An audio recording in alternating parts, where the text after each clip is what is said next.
Hi students, welcome to it's our Gurukulam YouTube channel. Assignments എങ്ങനെ എഴുതണം എന്നുള്ള ഗൈഡൻസ് ആണ് ഈ വീഡിയോയിലൂടെ പ്രൊവൈഡ് ചെയ്യുന്നത്. ആദ്യം തന്നെ നമുക്ക് LSCന്ന് ഫോം 1ഉം ഫോം 2 രണ്ട് ഫേസിങ് ഷീറ്റ്. ഞാനിവിടെ MA സോഷ്യോളജീൻ്റെ അസൈൻമെൻ്റ് ആണ് എടുത്തിട്ടുള്ളത്. MA സോഷ്യോളജി എന്ന് പറയുമ്പോൾ അതിൽ 5 സബ്ജക്റ്റാണ്. ഒരു സബ്ജക്റ്റിന് 2 അസൈൻമെൻറ്റ് വെച്ചിട്ടാണ് ഉണ്ടാവുക. നമുക്ക് ടോട്ടലി 10 അസൈൻമെൻറ്റ് സബ്മിറ്റ് ചെയ്യാനുണ്ടാവും. ഫോം 1 ഫോം 2 എന്നുള്ള 2 ഫോംസ് ഉണ്ടല്ലോ, അതിനാണ് നമ്മൾ ഫേസിങ് ഷീറ്റ് എന്ന് പറയുന്നത്. ഈ ഫേസിങ് ഷീറ്റ് നമുക്ക് LSCന്ന് പ്രൊവൈഡ് ചെയ്യുന്നുണ്ട്. ഫേസിങ് ഷീറ്റിൽ ഫോം 1 എന്നുള്ളത് നമ്മൾ ഡിസ്ക്രിപ്റ്റീവ് അസൈൻമെൻറ്റിൽ യൂസ് ചെയ്യുന്നതാണ്. ഫോം 2 എന്ന് പറയുന്നത് അനലിറ്റിക്കൽ അസൈൻമെൻറ്റ്സിന് യൂസ് ചെയ്യുന്നതാണ്. SGO യൂണിവേഴ്സിറ്റിയിൽ നിന്ന് നമുക്ക് ക്വസ്റ്റ്യൻസ് പ്രൊവൈഡ് ചെയ്യുന്നുണ്ട് അസൈൻമെൻറ്റിന്. ഓരോ സബ്ജക്റ്റിനും 2 അസൈൻമെൻ്റ് ആണെന്ന് ഞാൻ പറഞ്ഞല്ലോ. അപ്പോൾ ഓരോ അസൈൻമെൻറ്റിനും ഇപ്പോൾ ഡിസ്ക്രിപ്റ്റീവ് ആണ് ഡിസ്ക്രിപ്റ്റീവ്, അനാലിറ്റിക്കലിന് 5 ക്വസ്റ്റ്യൻസ് വീതമാണ് ഉണ്ടാവുക. അതിൽ ഏതെങ്കിലും ഒരു ക്വസ്റ്റ്യൻ നമ്മൾ ചൂസ് ചെയ്തിട്ട് ആൻസേഴ്സ് എഴുതിയാൽ മതി. നമുക്ക് എങ്ങനെ ഫേസിങ് ഷീറ്റ് ഫില്ല് ചെയ്യാന്നുള്ളത് നോക്കാം. ഫേസിങ് ഷീറ്റിൽ ഇവിടെ നമുക്ക് ഫില്ല് ചെയ്യാനുള്ള ഒന്ന് നെയിം ഓഫ് കാൻഡിഡേറ്റ് ഉണ്ടാവും. ഫോം 1ൻ്റെ കാര്യം, ഫോം 1 ആണെങ്കിലും 2 ആണെങ്കിലും ഒരേപോലെ തന്നെയാണ് നമ്മൾ ഫില്ല് ചെയ്യുക. Okay, name of the candidate നമ്മൾ എഴുതാം. ഇപ്പോൾ ഞാൻ നമ്മളെ യൂട്യൂബ് ചാനലിൻ്റെ നെയിമാണ് എഴുതിയിട്ടുള്ളത്. ആൻഡ് നമുക്ക് എൻറോൾമെൻറ്റ് നമ്പർ നമുക്കറിയാമല്ലോ, നമ്മൾ പ്രൊഫൈലിലൊക്കെ ഉണ്ടാവും. നമുക്ക് LSC പ്രൊവൈഡ് ചെയ്യുന്നതാണ്, LSC അല്ല SGO പ്രൊവൈഡ് ചെയ്യുന്നതാണ് നമ്മളെ എൻറോൾമെൻറ്റ് നമ്പർ. പിന്നെ മൂന്നാമതായിട്ട് ചോദിക്കുന്നത് നെയിം ഓഫ് ദ പ്രോഗ്രാം ആണ്. നെയിം ഓഫ് ദ പ്രോഗ്രാം പറയുമ്പോൾ നമ്മൾ ഏത് കോഴ്സാണ് സെലക്ട് ചെയ്തിട്ടുള്ളത്. അതിപ്പോൾ BA ആണെങ്കിൽ BA, MA ആണെങ്കിൽ MA. ഇപ്പോൾ ഞാൻ MA സോഷ്യോളജി ആണെങ്കിൽ MA സോഷ്യോളജി.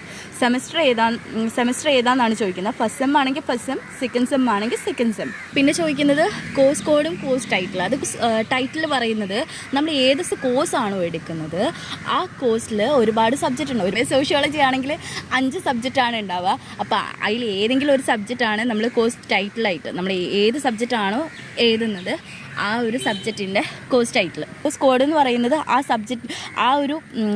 ആ ഒരു സബ്ജക്റ്റിന് ഒരു കോഡുണ്ട്. SGO തരുന്ന ടെക്സ്റ്റ് ബുക്കിൽ.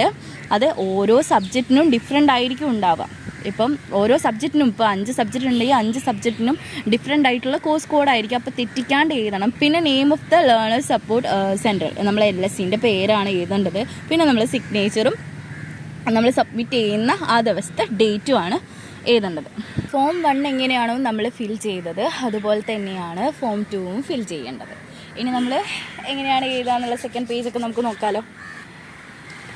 ഓക്കെ, നമ്മൾ ഈ സബ്ജക്റ്റിൻ്റെ ക്വസ്റ്റ്യൻ അല്ല അസൈൻമെൻറ്റിൽ നിന്ന് ഒരു ഹെഡിങ് കൊടുത്തു. അത് നിർബന്ധമൊന്നുമില്ല. ചിലപ്പോൾ നമ്മൾ ടോപ്പിക്കിന് എഴുതിയിട്ട് നമ്മൾ ഏത് ക്വസ്റ്റ്യനാണോ സെലക്ട് ചെയ്യുന്നത് ആ ക്വസ്റ്റ്യൻ മാത്രം എഴുതിയാലും മതി. നമ്മൾ ഫോം 1 വെക്കുന്നുണ്ടല്ലോ. ഫോം 1 എന്ന് പറയുമ്പോൾ അതിൽ ഡിസ്ക്രിപ്റ്റീവ് ഓൾറെഡി ഡിസ്ക്രിപ്റ്റീവിനെയാണ് റെപ്രസെൻറ്റ് ചെയ്യുന്നത് ഫോം 1 എന്ന് പറയുന്നത്. അപ്പോൾ നമ്മൾ ഇങ്ങനെ എടുത്ത് എഴുതേണ്ട ആവശ്യമൊന്നുമില്ല. ജസ്റ്റ് ടോപ്പിക് എന്ന് പറഞ്ഞിട്ട് ക്വസ്റ്റ്യൻ എഴുതിയാലും പ്രശ്നമില്ല. താഴത്തേക്കായിട്ട് പിന്നെ ഇവിടെയും കൂടെ ഫില്ല് ചെയ്യണം കേട്ടോ. അതും നിർബന്ധമില്ല കേട്ടോ, നെയിം, എൻറോൾമെൻറ്റ് നമ്പർ. കാരണം ഫേസിങ് ഷീറ്റിൽ ഓൾറെഡി നമ്മളെല്ലാം ഫില്ല് ചെയ്യുന്നുണ്ട്. എല്ലാ ഡീറ്റെയിൽസും ഫേസിങ് ഷീറ്റിൽ തന്നെ ഉണ്ട്. പിന്നെ ഫോം 1 എന്ന് പറയുന്നത് ഡിസ്ക്രിപ്റ്റീവ് അസൈൻമെൻ്റ് ആണല്ലോ. സോ സെക്കൻഡ് പേജിൽ ജസ്റ്റ് ടോപ്പിക്കിന് എഴുതിയിട്ട് ക്വസ്റ്റ്യൻ എഴുതിയാലും പ്രശ്നമില്ല. ഓക്കെ, ഞാൻ ഡീറ്റെയിൽ ആയിട്ട് സെക്കൻഡ് പേജിലും കൊടുത്തിട്ടുണ്ട്. ഓക്കെ, ഇൻഡെക്സിൽ നമ്മൾ ഇൻട്രൊഡക്ഷൻ, കൺക്ലൂഷൻ, ബിബ്ലിയോഗ്രഫി ഒക്കെ ഏത് പേജിലാണ് എഴുതിയിട്ടുള്ളതെന്ന് കൊടുത്തിട്ടുണ്ട്. അപ്പം ഇൻട്രൊഡക്ഷൻ, കൺക്ലൂഷൻ, ബിബ്ലിയോഗ്രഫി എന്ന് പറയുന്നത് ഒരു അസൈൻമെൻറ്റ്സിൻ്റെ ബാക്ക് ബോൺസ് ആണ്. അപ്പം അത് നിർബന്ധമായിട്ടും വേണം. നമ്മൾ ഇൻട്രൊഡക്ഷൻ, കൺക്ലൂഷൻ, ബിബ്ലിയോഗ്രഫി എന്ന് പറയുന്നത് ഓരോ പേജിലാണ് ഇൻക്ലൂഡ് ആക്കുന്നത്. അതെന്തൊക്കെയാണെന്നുള്ളത് നമുക്ക് നോക്കാം കേട്ടോ. ഐസൈൻ നമ്പർ പറഞ്ഞിട്ട് നമ്മൾ ഓരോ കണ്ടൻറ്റിൻ്റെ ഇപ്പോൾ 1, 2, 3, 4, 5, 6 അങ്ങനെ 9 കണ്ടൻറ്റ്. ഓക്കെ, ഫസ്റ്റ് നമ്മൾ ഇൻട്രൊഡക്ഷൻ എന്ന് പറയുന്നത് ഞാൻ പേജ് 1 ആക്കിയിട്ടാണ് എടുത്തിട്ടുള്ളത്. പേജ് 1 ആക്കിയിട്ടാണ് എടുത്തിട്ടുള്ളത്. പിന്നെ നമ്മൾ മെയിൻ ഹൈലൈറ്റ് ആയിട്ടുള്ള ഹെഡിങ്സ് ആണ് കൊടുത്തിട്ടുള്ളത്. അതിൻ്റെ ഓരോ നമ്പേഴ്സ് നമ്മൾ ഏത് പേജിലാണ് എഴുതിയിട്ടുള്ളതെന്നും നമ്മൾ മെൻഷൻ ചെയ്തിട്ടുണ്ട്. ഇനി നമ്മൾ ഇൻട്രൊഡക്ഷൻ എഴുതിയിട്ടുണ്ട്. ഇൻട്രൊഡക്ഷൻ ഒരു പേജിലോ, ചില ആൾക്കാർ നമ്മൾ 1.5 പേജ് 2 പേജിലൊക്കെ ഇൻട്രൊഡക്ഷൻ എഴുതുന്നവരുണ്ട്. ജസ്റ്റ് ഒരു പേജിലായാലും ഇൻട്രൊഡക്ഷൻ എഴുതിയാൽ മതി. ഓക്കെ, ഇനി അടുത്തത് പിന്നെ മെയിനായിട്ടുള്ള കാര്യങ്ങൾ, ആ ക്വസ്റ്റ്യൻ റിലേറ്റ് ചെയ്തിട്ട് മെയിനായിട്ടുള്ള കണ്ടൻസാണ് നമ്മൾ പിന്നെ എഴുതിയിട്ടുള്ളത്. അത് കുറച്ചധികം പേജസ് എഴുതിയിട്ടുണ്ട്. പക്ഷേ ഇപ്പോഴത്തെ സർക്കുലർ പ്രകാരമാണെങ്കിൽ 10 പേജസ് കണ്ടൻറ്റൊക്കെ മതിയെന്ന് പ്രത്യേകം മെൻഷൻ ചെയ്യുന്നുണ്ട്. അത് ഇൻട്രൊഡക്ഷൻ, കൺക്ലൂഷൻ, ബിബ്ലിയോഗ്രഫി ഇൻക്ലൂഡ് ചെയ്തിട്ടാണ് കേട്ടോ. അപ്പം ചില ആൾക്കാർ 10-ൽ കൂടുതൽ എഴുതുന്നവരുണ്ട്. എന്തായാലും 15 പേജിൽ കൂടാണ്ട് എഴുതാൻ ശ്രമിക്കുക കേട്ടോ. അപ്പോൾ കൺക്ലൂഷൻ എഴുതുക.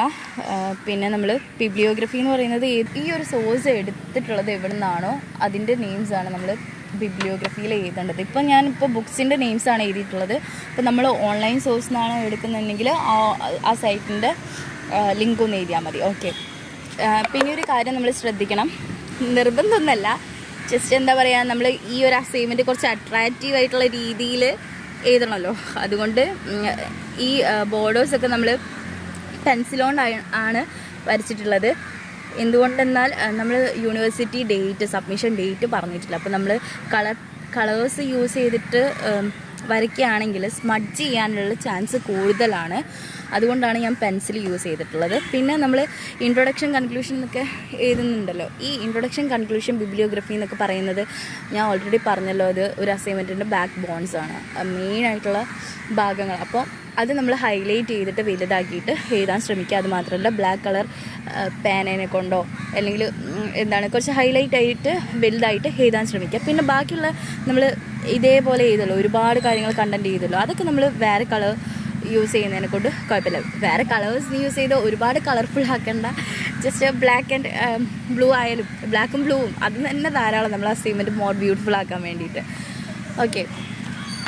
പിന്നെ നമ്മൾ ഈ ഒരു ഹെഡിങ് ഒക്കെ എഴുതിയിട്ട് ജസ്റ്റ് ഒരു അണ്ടർലൈൻ കൊടുക്കുകയാണെങ്കിൽ കുറച്ചും കൂടെ നല്ലതായിരിക്കും. പിന്നെ ഇതുപോലെ തന്നെയാണ് നമ്മൾ അനാലിറ്റിക്കൽ അസൈൻമെൻറ്റ്സും എഴുതേണ്ടത്. അതിലൊരു വ്യത്യാസമുള്ളതെന്ന് വെച്ചിട്ടുണ്ടെങ്കിൽ ഫുട് നോട്ട്സ് ആണ്. സെയിം പോലെ തന്നെയാണ് കേട്ടോ. നമ്മൾ ഈ ഒരു ഡിസ്ക്രിപ്റ്റീവ് അസൈൻമെൻറ്റ് എങ്ങനെയാണോ എഴുതിയത് അതേപോലെ തന്നെയാണ് അനാലിറ്റിക്കൽ അസൈൻമെൻറ്റ്സ് വരുന്നത്. അതിൽ വ്യത്യാസം എന്ന് പറയുന്നത് നമ്മൾ താഴത്ത് ഫുട് നോട്ട്സ് ചെയ്തു, ആ ഒരു വ്യത്യാസം മാത്രമേ ഈ ഒരു അനാലിറ്റിക്കൽ അസൈൻമെൻറ്റ്സിന് ഉള്ളൂ. അത് ഫോം 2 ആയിട്ടാണ് നമ്മൾ വെക്കുന്നത്. ഓക്കെ, അതിലേ ഉള്ളൂ. സെയിം കണ്ടൻറ്റും കാര്യങ്ങളൊക്കെ തന്നെയാണ്. അപ്പോൾ ഈ അനാലിറ്റിക്കൽ അസൈൻമെൻറ്റ്സിലെ വ്യത്യാസം എന്ന് പറയുന്നത് ഈ ഒരു ഫുട് നോട്ട്സ് ആണ്. ഓക്കെ, അതൊരു പേജിൻ്റെ താഴത്താണ് ആ ഒരു ഫുട് നോട്ട്സ് നമ്മൾ എഴുതുക. അത്രയേ ഉള്ളൂ. ഇത്രയാണ് അസൈൻമെൻറ്റ്സിനെ കുറിച്ചിട്ട് പറയാനുള്ളത്. വരും ദിവസങ്ങളിൽ നമുക്ക് കൂടുതൽ അസൈൻമെൻറ്റ്സിൻ്റെ ഡീറ്റെയിൽസും കാര്യങ്ങളൊക്കെ അറിയാൻ പറ്റും. അസൈൻമെൻറ്റ്സ് റിലേറ്റഡ് വീഡിയോസ് മാത്രമല്ല, SEOൻ്റെ പുതിയ അപ്ഡേറ്റ്സ് ഒക്കെ അറിയാൻ വേണ്ടിയിട്ട് it's our Gurukulam YouTube channel subscribe ചെയ്യണം, സപ്പോർട്ട് ചെയ്യണം. അതുമാത്രമല്ല ബെല്ലൈക്കൺ എനാബിൾ ചെയ്യാനും മറക്കരുത്.